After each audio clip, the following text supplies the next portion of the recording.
Previously on the pallet wood cabin build, we got back to work with hammer and saw and started to create a small bin for general waste at the site. The second project involved some slightly thicker pieces of pallet wood which we put together to form a box. This box was to be our compost bin, although we realised it is a little on the small side. We then gathered some ash from the wood stove and put this in the compost bin using a sieve to filter any large pieces of charcoal and wood.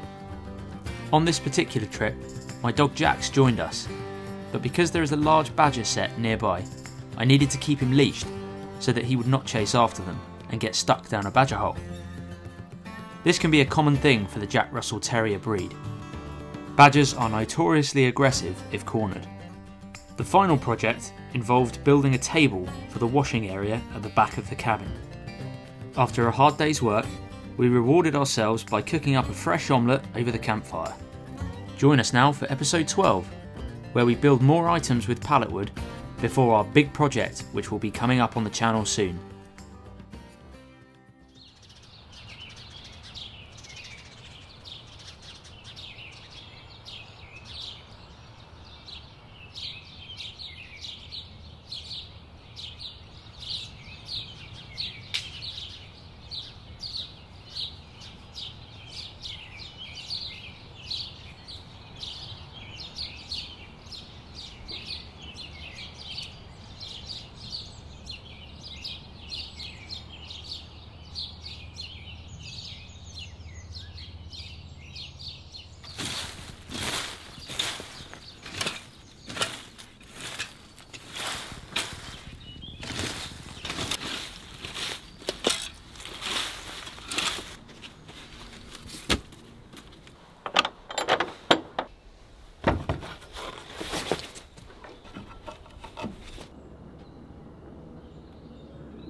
Well guys, welcome to TA Outdoors and Pallet Wood Cabin. I think it's episode 12. Must be episode 12. One of many. We've got more pallet wood projects obviously. Today we put together this chair which Dad designed. You did quite a neat little design here. Obviously at home this was done with a jigsaw at home. We could do that with Mike's Barco saw, but yeah, out here take ages. It would take forever. So I just trimmed that out there. The rest we just saw straight pallet wood. We just do it down here on the horse, on the sawhorse, yeah, or just out on the log chopping block. Nice seat. It's a second seat that we've got on the porch because we've already got more of a bench over this side. So it just means now that spring and summer's coming, we can actually sit outside and enjoy the good weather and the nature that's surrounding us. And talk. We can talk out here as well. Yeah. I mean, what I did thinking of this chair when I was first designing it, I was driving along and I saw a massive lorry wheel arch like this, mudguard. I drove past and I thought, well, there's a lot of traffic. If I turned round and got that, right, turned it upside down that way, saw cut it through the middle, put it underneath here, could I have made a rocking chair out of it? Oh, that would have been good, yeah. Well, I'd rock right out of it, but it must be a way of, and I like a bit of rock, AC/DC. Yeah, you do, yeah. Well, I could have had a rocker there like the proverbial old man on his veranda. That's what we've got. And at the front we've also got some plant troughs, because now it's coming out of spring in the UK. We've got rid of that awful winter. Mind you, the spring's not much better at the moment. Everybody's holding back on planting, so we're all prepped up here. We've got a little bit of shape on the back there. Again, I just thought it makes a bit of a pattern. And we're going to put some flowers in here. So it's just an entrance, basically, to the cabin. It just makes it look a little bit more homely, doesn't it? So what type of flowers? What type of flowers do you like? You guys in your garden? I don't know. Petunias, because we've got shade, haven't we? Petunias. I quite like geraniums, but they're fairly expensive. I'll tell you what is good here. Any flower that the deer and rabbits are going to eat. So this is an experiment. We have no idea. Obviously, we could put plants in here, come back the next day, and there's nothing. Okay, so over the back here, what we've done is fill that gap out with a bit of extra picket fence made from pallet wood there. We've taken the branches that we put there before, just a line, just to tidy it up a little bit more. We've got the compost there. We've got some eggshells Mike's going to put in there from there. We're going to start putting the eggshells. How many people out there told us to put eggshells?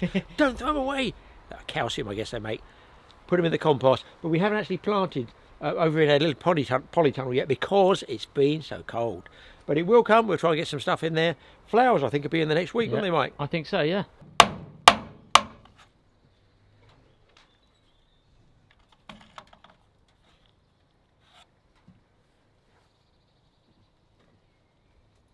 So we do have a couple more ideas, really, pallet wood project wise, of what we're going to do here at the, well, it's a pallet wood homestead, really, isn't it? It's homestead. It's a ranch. We're not. Just to answer a question or two, we're not living here, guys. We don't plan to live here. We're just showing. All we're doing is showing what can be done with pallet wood for nothing. That we personally have we've reclaimed it, recycled it for free because we've got permission from various supermarkets, industrial estates. We've made sure it's the right pallets. And you're trying to save money, really, isn't it? Yeah. It's showing what you can do with stuff for free and stuff that's cheap, like recycling the nails and everything like that we do. I know it takes time, but it's just, hopefully it inspires some of you guys to get out there and build stuff and do stuff. And they need to watch from the start, really, because people say, we have recently, a guy said, oh, you got the roof up. Yeah, we know that. We said it in a previous video, that the roof should run that way. We realise that. if you're looking for questions on land permission and everything that we've talked about all of this before. Land, yeah. We told about all the questions we've done in a video. I'll put a link in the playlist up somewhere up here to the Pallet Cabin playlist. And you know, you can work your way through that, and the episodes will play in order of when we've uploaded them. So you just click the playlist, press play, and then all the episodes will play in that order, starting right from the very beginning when we were clearing the site here, getting it built. Hard to believe how far we've come. Crazy, actually, yeah. You know, a couple of months, 6 months. We're not somebody doing this every day of the week. Do you know what I mean? We come here every now and then because I'm out making bushcraft films as well. Dad's out making fishing films. We do other stuff, so we're not doing just the pallet wood stuff. There's a lot of other things that are going on behind the scenes, you know, that you guys obviously don't know about what we're doing. So we could build if we stayed here all the time, we could build a town. We could have, we could have had a pallet wood village if we really put our minds to it. We really could, but you know, at the end of the day, we're just trying to keep it fairly small scale. One man cabin. Yeah, one man little tiny cabin with a stove. The stove's a couple of items. Yeah, the stove's doing really well. Again, 15% off, guys. If you want to get a G stove, use the code TA Outdoors on their website. They ship globally. Check them out. I'll pop a link in the description below. Now I just sat on something. Yeah. And I'm pretty glad there's a sheath on it. What is this, Dad? I don't know. It's one I've collected over the years. I'm assuming, I'm guessing you guys out there would know, the experts. Is that North African, or is it Indian? It looks Indian to me. It's got like these little things up here, the patterning. It almost looks like.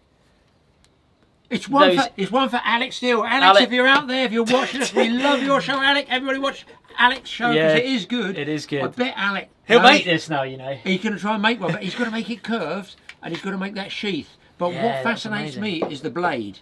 And the fact that it's definitely not legal here Probably in the UK. Not, no. So where did you procure this blade, Dad? I bought it at auction, I think. Years ago? 30 odd, 40 years ago, when I was just buying stuff like you do years ago.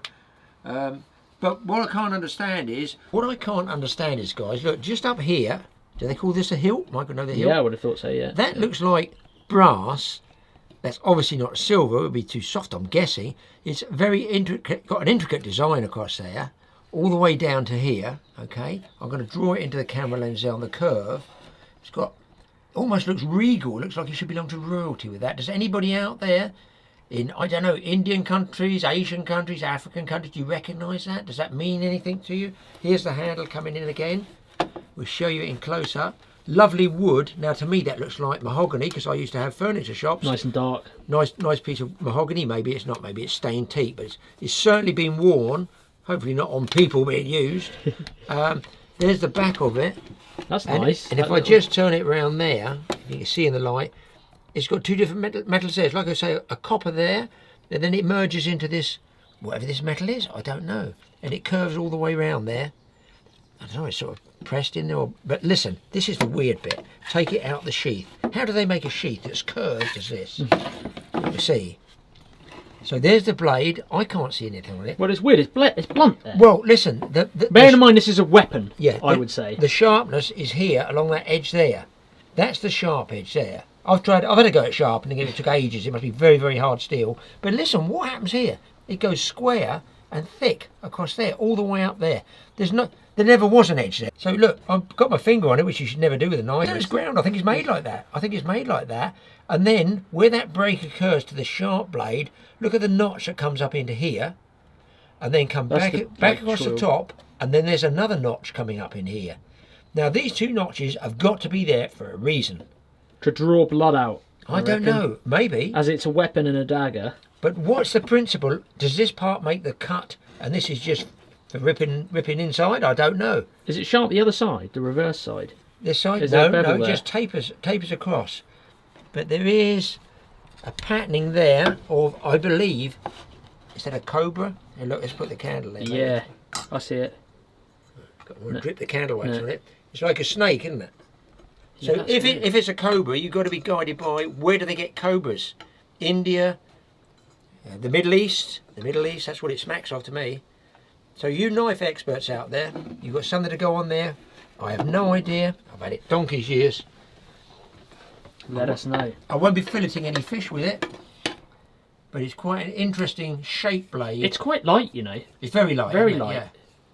and quite a long blade, and obviously it's a nice made steel. It seems to be very hard steel when I try sharpening that front end. But maybe you guys, is there a name to it? Is there a special name to that? Somebody might recognise it.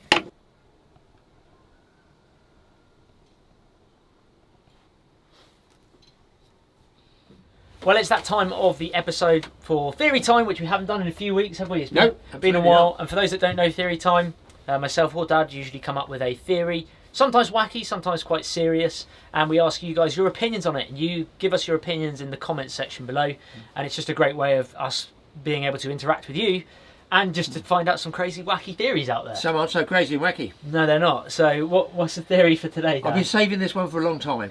I really have been saving it up. Mike doesn't know what it's about. No, I don't actually. Nobody knows. It's been cooking around in my brain for a long time. There's a lot that cooks around in your brain. There's a lot that goes around. I've got too much time on my hands, guys. It concerns these awful creatures. The phone. The mobile phones. Now then, years ago when mobile phones first came out, and some of you are not old enough to remember an old dial-up phone with a circle. I remember those. There were no mobile phones. I remember them when I was younger. You had one in the house, but it was more electric. Don't tell them how old I am. But I can always remember when they first came out, there was a double-page spread in national papers over here, and it was a picture of a human skull, and they were saying about the waves transmitted by the mobile phone heating up the brain. Now, I got to thinking about this, and it bothered me a bit. So what I want to do is I just want to show you, but Mike doesn't know this. I've got to go outside. There's going to be a little bit of noise. I'm going to try, if I can, I'm going to try and get my brain out so I can explain it better. Well, I've got no idea what he's doing. What are you doing, Dad? It's coming. You can come on. Ooh.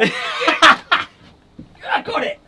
It's okay. I've got it. Okay, What is this? Let me come in, people. Let me come in. Oh, bit bruised. I haven't got long, so obviously I've taken my brain out. It's okay. It's okay. I'm running on auxiliary power because I've got a spare battery put up.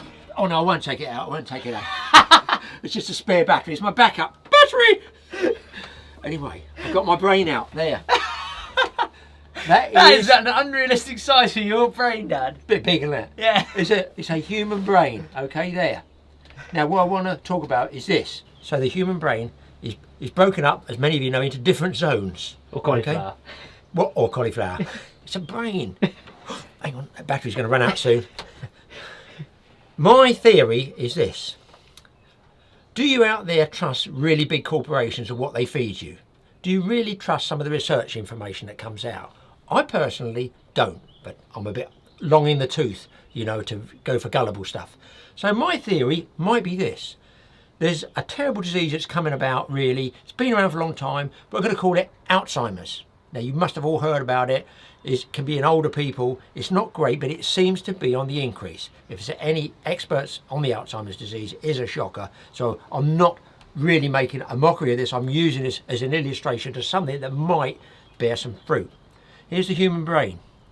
My concern was when I saw this double page spread and it was heating up here on the side of the brain there.